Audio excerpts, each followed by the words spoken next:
पूरे शहर में अचानक ज़ॉम्बी वायरस फैल गया था और इससे कुछ ही इंसान बच पाते हैं। सबसे बुरी बात तो ये थी कि इस तबाही के बाद पैदा होने वाले सभी बच्चे वायरस के साथ पैदा हो रहे थे। अब क्या इंसानियत खत्म होने वाली थी? ये जानने के लिए शुरू करते हैं आज की कहानी।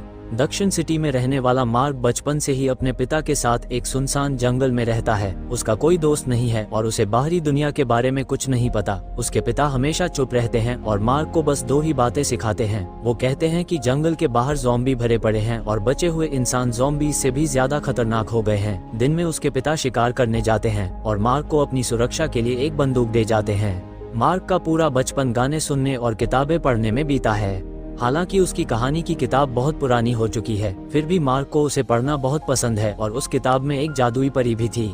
मार्क के हाथ पर बचपन से ही एम का निशान बना हुआ था और मार्क मानता है कि ये जादू का प्रतीक है और उसके नाम का पहला लेटर भी। तभी एक दिन जंगल में घूमते हुए मार्क को एक लोहे का कैंपर वैन दिखाई देता है। उसे डर लगता है कि अंदर कोई होगा, इसलिए वो पास नहीं जाता। लेकिन जिज्ञासु मार्क अगली सुबह पानी भरने के बहाने फिर से वैन के पास जाता है। वो हिम्मत करके चुपके से अंदर घुस जाता है। अंदर सब कुछ साफ सुथरा था, यहाँ तक कि बच्चों के खिलौने भी थे। इससे लगता है कि यहाँ जरूर कोई रहता है। तभी अचानक अंधेरे में एक परछाई दिखती है और मार्क बुरी तरह डर जाता है। लेकिन पास आकर उसे पता चलता है कि वो भी एक बच्चा है। उस बच्चे की दोस्ती भरी हरकत देखकर मार्क अपनी हेडफोन निकालकर उसे देता है। पहले तो लड़का भी डर जाता है, लेकिन जब वो खूबसूरत संगीत सुनता है तो उसके चेहरे पर मुस्कान आ जाती है। दोनों हमउम्र बच्चे जल्दी ही दोस्त बन जाते हैं। इस लड़के का नाम मिक्की होता है और वो अच्छे व्यवहार वाला था। विदा लेने से पहले वो बिना किसी हिचकिचाहट के अपना सबसे पसंदीदा खिलौना मार्क को दे देता है। हालांकि वापस जाते समय मार्क को अचानक लगता है कि कोई उसे घूर रहा है। वो जंगल में छिपना चाहता है, लेकिन तभी बंदूक लिए एक औरत उसे रोक देती है। लेकिन जब वो मार्क के हाथ में खिलौना देखती है तो उसका रवैया तुरंत बदल जाता है। वो प्यार से मार्क को जल्दी घर जाने के लिए कहती है और यहाँ तक कि उसे कुछ जंगली फल भी देती है। मार्क समझ जाता है कि ये औरत मिक्की की माँ है। माँ बेटे को गले लगते देखकर मार्क को थोड़ी जलन होती है। घर वापस आकर वो खिलौना छुपा देता है, लेकिन वो पानी भरना भूल गया था, जिसके लिए उसके पिता उसे डांटते हैं। तभी वो आगे बढ़कर अपने पिता को गले लगा लेता है, लेकिन अगले ही पल उसके पिता उसे दूर कर देते हैं। इसके बाद मार्क कई बार मिक्की की मां से मिलता है। उसकी ममता भरी बातें उसे अपनी मां की याद दिलाती हैं। एक दिन रात के खाने के समय वो आखिरकार हिम्मत करके अपनी मां के बारे में पूछता है, लेकिन उसके पिता बस चुप रहते हैं। तो मार्क आगे पूछने की हिम्मत नहीं करता। वो चुपचाप खिड़की के पीछे छिपकर देखता है कि उसके पिता बाहर छिपकर एक वीडियो देख रहे हैं।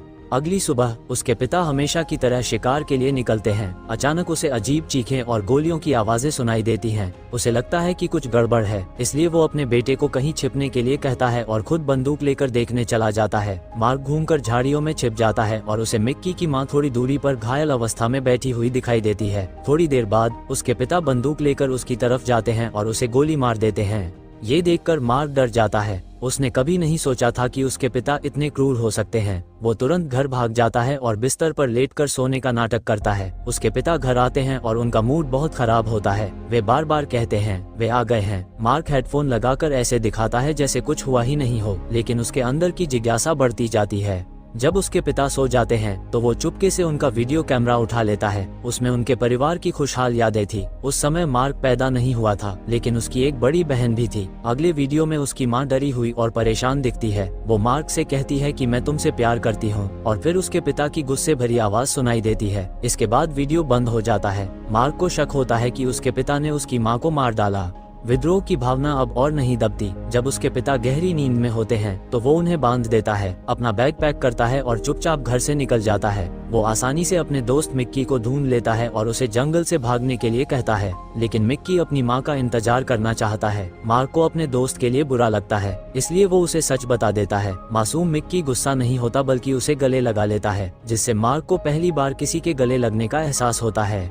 अब दोनों बच्चे आगे बढ़ने लगते हैं। तभी अचानक मार्क रुक जाता है। वो बचपन से अपने पिता के साथ रहा है, इसलिए उसे खतरे का अंदाजा हो जाता है। वो मिक्की को झाड़ियों में छिपा देता है और वे अचानक सामने आए ज़ॉम्बी से बच जाते हैं। दोनों लड़के भागते रहते हैं और रास्ते में उन्हें एक टूटी हुई कार दिखाई देती है। वे बिना किसी हिचकिचाहट के अंदर घुस जाते हैं। हालांकि थोड़ी देर बाद ज़ॉम्बी का एक बड़ा झुंड उन्हें घेर लेता है। ऐसा लगता है कि अगले ही पल वे कार को पलट देंगे। जब दोनों बच्चे डर रहे होते हैं तो बाहर अचानक गोलियों की आवाजें सुनाई देती हैं। एक एक करके ज़ॉम्बी गिरते जाते हैं। कार का दरवाजा खुलता है और मार्क के पिता दिखाई देते हैं। दरअसल सुबह उठने पर उन्होंने देखा कि उनका बेटा गायब है। उन्होंने तुरंत अपनी हथकड़ी तोड़ दी और अपने शिकार के अनुभव के आधार पर जल्दी ही मार्क के भागने के निशान ढूंढ लिए। शुक्र है कि वे जल्दी पहुंच गए और खतरे के समय अपने बेटे को बचा लिया। पिताजी मार्क को गोद में उठा लेते हैं और ये देखकर राहत की सांस लेते हैं कि उसे कोई चोट नहीं आई है। तभी दूर से फिर ज़ॉम्बी की चीखें सुनाई देती हैं। उसके पिता बिना देर किए अपने बेटे को खींचकर तेजी से वहां से निकल जाते हैं। मार्क मिक्की को भी अपने साथ ले जाना चाहता है, लेकिन पिता उसकी बात को अनसुना कर देता है। इसलिए वो अपने पिता से हाथ छुड़ा लेता है और पहली बार जोर से चिल्लाता है। पिताजी अविश्वसनीय रूप से अपने बेटे को देखते हैं। वे कुछ समझाना चाहते थे, लेकिन ज़ॉम्बी पास आ रहे थे, इसलिए वे अपने बेटे को एक पेड़ की जड़ के पीछे छिपा देते हैं और फिर बंदूक लेकर ज़ॉम्बी से लड़ने चले जाते हैं। मार्क हिम्मत करके खड़ा होता है और दूर से देखता है कि उसके पिता बहादुरी से ज़ॉम्बीज को मार रहे हैं और धीरे धीरे मिक्की की कार की तरफ बढ़ रहे हैं। मार्क को उम्मीद जगती है कि शायद उसके पिता उतने बुरे नहीं हैं जितना उसने सोचा था। हालांकि अगले ही पल एक ज़ॉम्बी लड़खड़ाता हुआ पास आ जाता है। वो बहुत करीब है और उसके पास भागने का समय नहीं है। वो कांपते हुए अपनी छोटी बंदूक उठाता है। उसके पिता गोली की आवाज सुनकर डर जाते हैं कि उनके बेटे को कुछ हो गया होगा, इसलिए वे तुरंत पहाड़ी की तरफ दौड़ते हैं, लेकिन गलती से एक ज़ॉम्बी उन पर झपट पड़ता है। बड़ी मुश्किल से उसे मारकर वे तुरंत अपने बेटे के पास पहुंचते हैं और ये देखकर तसल्ली करते हैं कि वो सुरक्षित है। पिताजी को तब जाकर चैन आता है। हालांकि मार्क अपने पिता के हाथ पर घाव देखता है। दरअसल ज़ॉम्बी से बचते समय उसे गलती से ज़ॉम्बी ने काट लिया था। पिताजी जानते हैं कि वे अब अपने बेटे के साथ आगे नहीं जा सकते। वे गहरी सांस लेते हैं और धीरे धीरे पीछे हटकर एक सूखे पेड़ के पास बैठ जाते हैं। उन्हें अपने शरीर में कुछ बदलाव महसूस होता है। वे तुरंत सफाई देते हैं कि उस दिन मिक्की की माँ को ज़ॉम्बी ने काट लिया था। उन्हें डर था कि वो ज़ॉम्बी बन जाएगी, इसलिए उन्होंने उसे गोली मार दी। मार्क अपनी माँ की तस्वीर निकालता है और पूछता है कि क्या उसकी माँ भी ऐसे ही मरी थी। पिताजी सिर हिलाते हैं और कहते हैं कि मार्क की माँ तो एक परी थी, जिसे काटने पर भी कुछ नहीं होता था। ज़ॉम्बी फैलने के कुछ समय बाद उसे कुछ सैनिक ले गए थे। मार्क को एहसास होता है कि उसने अपने पिता को गलत समझा।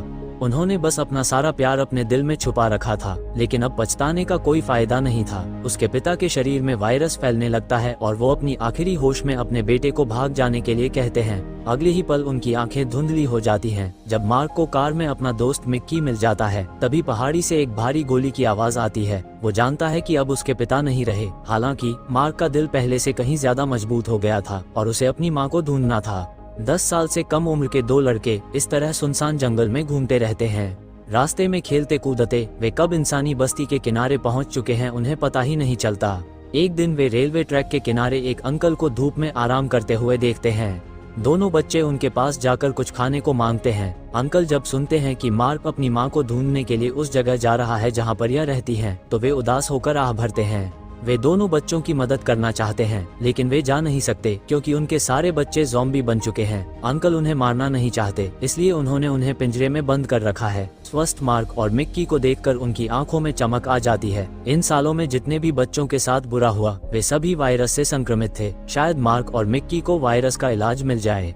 अंकल से विदा लेने के बाद मार्क और मिक्की रेलवे ट्रैक के साथ आगे बढ़ते हैं। जल्दी ही उन्हें एक टूटी हुई ट्रेन दिखाई देती है। पहली बार इतना बड़ा वाहन देखकर दोनों बच्चे बहुत उत्साहित होते हैं। इंजन से खेलने के बाद वे पीछे के डिब्बों की तरफ जाते हैं, लेकिन उन्हें वहां बहुत सारे ज़ॉम्बी दिखाई देते हैं। दोनों डरकर भागते हैं, लेकिन सामने से 2 बंदूकधारी आदमी आ जाते हैं। थोड़ी देर बाद उन्हें एक वीरान फैक्ट्री में ले जाया जाता है। चश्मे वाला बॉस 2 स्वस्थ बच्चों को देखकर हैरान हो जाता है। मिक्की का चेहरा थोड़ा बेवकूफों जैसा है, लेकिन उसकी आंखें बहुत साफ हैं। उसे लगता है कि यह बच्चा स्वर्ग से आया हुआ फरिश्ता है। वो मिक्की को सबके लिए एक आध्यात्मिक प्रतीक के तौर पर रखना चाहता है और मार्क को मारने का आदेश देता है, क्योंकि आध्यात्मिक प्रतीक एक ही काफी है। हालांकि एक गुंडा मार्क की मां की तस्वीर देखकर थोड़ा पिघल जाता है। इधर बॉस वॉकी टॉकी पर बाकी लोगों को अपने साथ जुड़ने के लिए कह रहा था, क्योंकि उसे एक स्वस्थ बच्चा मिला है। तभी वो दयालु गुंडा मौका पाकर चुपके से मार्क को छोड़ देता है, क्योंकि उसे लगता है कि एक और बच्चा जिंदा रहेगा तो दुनिया में थोड़ी और उम्मीद रहेगी। मार्क बहुत वफादार है, इसलिए वो अकेला नहीं भागता, बल्कि सभी लुटेरों के सो जाने का इंतजार करता है और चुपके से मिक्की के कमरे में घुस जाता है। अंधेरे में टटोलते हुए वे दोनों चोरों के ठिकाने से भाग जाते हैं। अगली सुबह चश्मे वाला बॉस देखता है कि आध्यात्मिक प्रतीक गायब है, तो वो बिना किसी हिचकिचाहट के अपने आदमी को गोली मार देता है। इधर मार्क एक इमारत में सामान ढूंढ रहा था। वो पहली बार अपने लिए साफ कपड़े पहनता है और बाहर मिक्की से मिलने जाने ही वाला होता है कि उसे पता चलता है कि बॉस उसका पीछा कर रहा है। उसके आदमी मिक्की को घेर लेते हैं और गायब हुए मार्क को पकड़ने की तैयारी करते हैं। हालांकि तभी एक ड्रोन अचानक प्रकट होता है और फिर गोलियों की बौछार होती है, जिससे बॉस और उसके सभी गुर्गे जल्दी ही ढेर हो जाते हैं।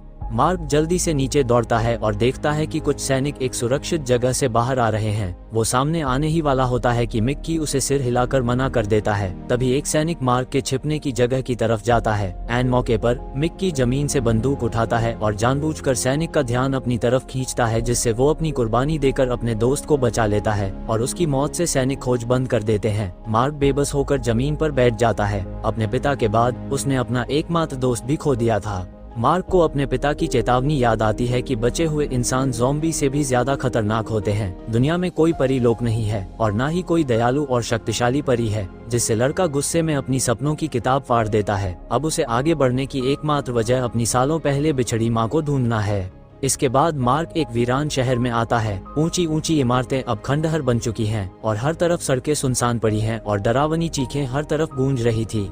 मार्क ने अपने डर पर काबू पा लिया है और वो बार बार ज़ॉम्बी के झुंड से बच निकलता है। आखिरकार वो उस जगह पहुंचता है जहां उसकी मां की तस्वीर खींची गई थी। लड़का बिना किसी हिचकिचाहट के इमारत में घुस जाता है और एक एक करके कमरों की तलाशी लेता है। आखिरकार उसे एक कांच की खिड़की के सामने एक औरत की पीठ दिखाई देती है। धूप के कारण वो तस्वीर में अपनी माँ जैसी दिखती है। मार्क अपने आप को रोक नहीं पाता और धीरे धीरे आगे बढ़कर औरत का हाथ छूता है और उसे गले लगा लेता है। औरत पीछे नहीं मुड़ती, बल्कि मार्क का हाथ पकड़कर उसे बुरी तरह काट लेती है। तब मार्क को पता चलता है कि सामने वाली औरत एक ज़ॉम्बी है। वो डरकर पीछे हटता है और कांच का दरवाजा बंद कर देता है। अगले ही पल लड़का फूट फूट कर रोने लगता है। उसे उम्मीद थी कि वो उसकी माँ होगी। अब उसकी आखिरी उम्मीद भी टूट चुकी है और मार्क को नहीं पता कि अब उसे क्या करना चाहिए। तभी एक इमारत से एक प्रसारण सुनाई देता है। वो आवाज सुनकर उस तरफ जाता है। एक वर्चुअल इमेज मोटिवेशनल भाषण दे रही है। तस्वीर में कह रहा था कि शरणार्थियों के आने की वजह से ही ये कैंप तबाह हो गया। तभी उसकी आवाज सुनकर बहुत सारे ज़ॉम्बी उस तरफ जमा होने लगते हैं, लेकिन मार्क को कोई फर्क नहीं पड़ता क्योंकि अब उसके पास रहने की कोई जगह नहीं बची थी। मार्क हेडफोन लगाता है और मन ही मन प्रार्थना करने लगता है। हालांकि उसे पता नहीं चलता कि आसपास बहुत सारी गोलियां चल रही है और पास के ज़ॉम्बी ढेर होते जा रहे हैं। जब मार्क पीछे मुड़ता है तो उसके शरीर पर बहुत सारे लेजर पॉइंट दिखते हैं। दरअसल सरकारी सैनिक यहाँ ज़ॉम्बी को मारने आए थे। तभी एक महिला सैनिक देखती है कि मार्क को काट लिया गया है। वो बस आखिरी बार सामने खड़ी महिला को एक प्यार भरा गले लगाना चाहता है। तभी महिला सैनिक की नजर मार्क के हाथ पर बने एम के निशान पर पड़ती है तो वो तुरंत अपना मास्क हटा देती है और चिल्लाती है कि इस बच्चे के पास निशान है, और फिर वो मार्क को अपने साथ सुरक्षित स्थान पर ले जाती है। फिल्म में निशान के बारे में ज्यादा नहीं बताया गया है, लेकिन इसका मतलब ये था कि निशान वाले लोगों को ज़ॉम्बीज़ के काटने से कुछ नहीं होता है। ये फिल्म शुरू से आखिर तक ज़ॉम्बी पर ज्यादा फोकस नहीं करती। इसमें ज्यादातर छोटे लड़के की भावनाओं और अनुभवों का वर्णन किया गया है। अगर आपको मूवी अच्छी लगी तो लाइक कमेंट जरूर कर देना।